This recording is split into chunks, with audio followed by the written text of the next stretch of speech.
The make or break sit down between President Trump and Vladimir Putin is happening right now as we speak.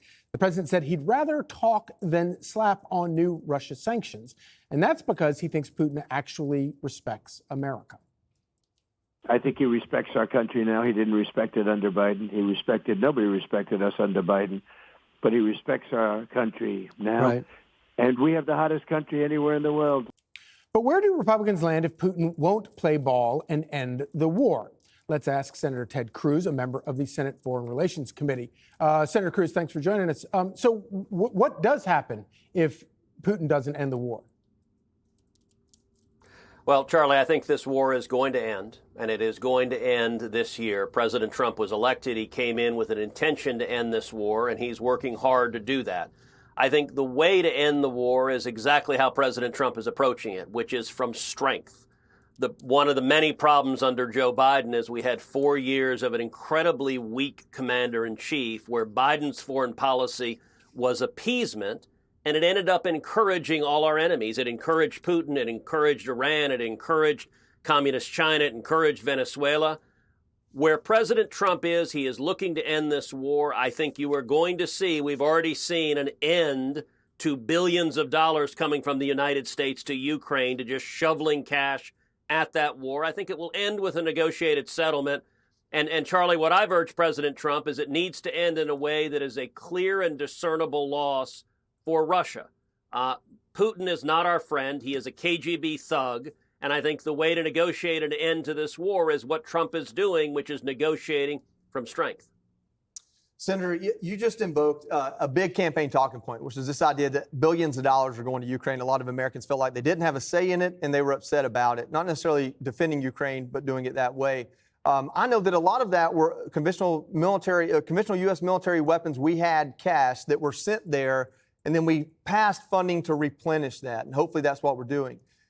If Putin walks away from this, other than sanctions, what cards are left on the table other than doubling down on supporting Ukraine in its military effort? And if that's the case, and you guys have to vote to spend more money, do you support that? Are Republicans in the Senate and Congress, are they having that conversation?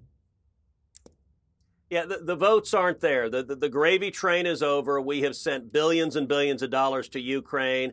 And I can tell you it's not passing the House, it's not passing the Senate, and President Trump is not going to support it. This is going to end.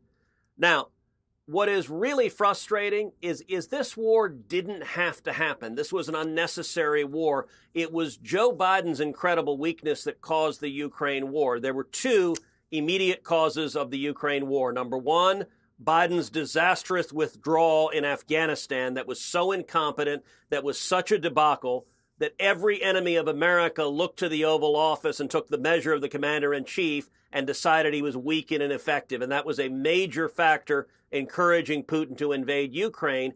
But then secondly, Putin didn't wake up yesterday and decide he wanted to invade Ukraine. He has talked for decades. He has said the greatest geopolitical disaster of the 20th century, in his opinion, is the dissolution of the Soviet Union. And Putin wants to reassemble the Soviet Union. If you want to do that, Ukraine is the obvious first place to start.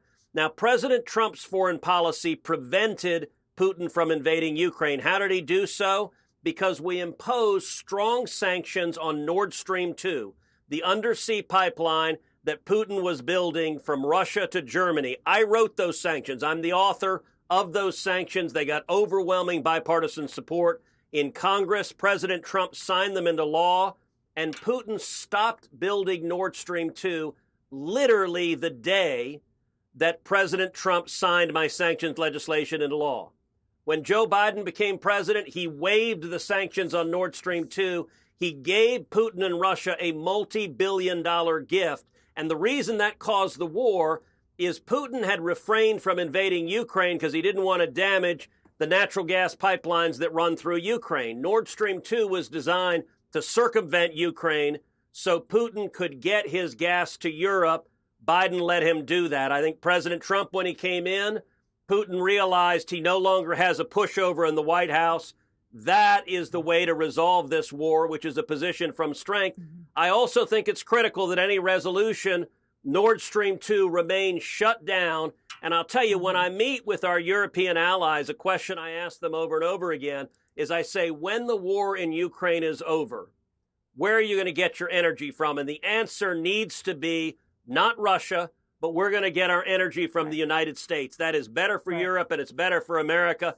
That is an America first answer, and it's what we need to be pushing for. Senator Katie Pavlich here, thanks so much for coming on the show. So we've seen the president say that if Vladimir Putin doesn't come to the table with a ceasefire to get to another meeting with Ukrainian President Zelensky, that there will be severe economic consequences. You just mentioned sanctions that are already in place on Russia, including some of the people who are with Putin there today who have been sanctioned individually by the United States in some of these meetings.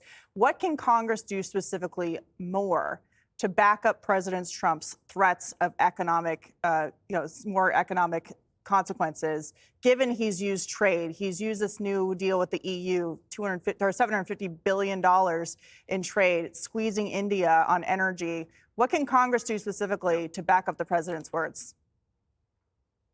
So, Katie, it's a great question. There's a lot more Congress can do. We have a bill in the Senate that has 85 senators supporting it. I'm supporting it, that imposes strong sanctions on Russia. And this is a bill that we drafted working hand in hand with President Trump in the White House. It gives the president additional tools, secondary sanctions, to impose additional economic pain on Russia. Now, to be clear, the objective is not simply to impose those sanctions to punish Russia. The objective, rather, is to incentivize Putin to say enough is enough, the war is over. That's the outcome we want, is for this war to be over, but we also want it to end in a way that Putin is not stronger, he's not more dangerous, he's not a greater threat to the United States. I think the singular focus on addressing this war is how does it impact American national security interest? And Vladimir Putin is not our friend. We don't want Putin stronger. We want him weaker, but we're not willing to just keep writing a blank check forever to Ukraine to just keep fighting forever and ever and ever. It turns out that an America first posture is the answer to basically all of our world problems. Senator Cruz, thank you so much for joining us. Thanks, Charlie. Click here to subscribe to the Fox News YouTube page to catch our hottest interviews and most compelling analysis. You won't get it anywhere else.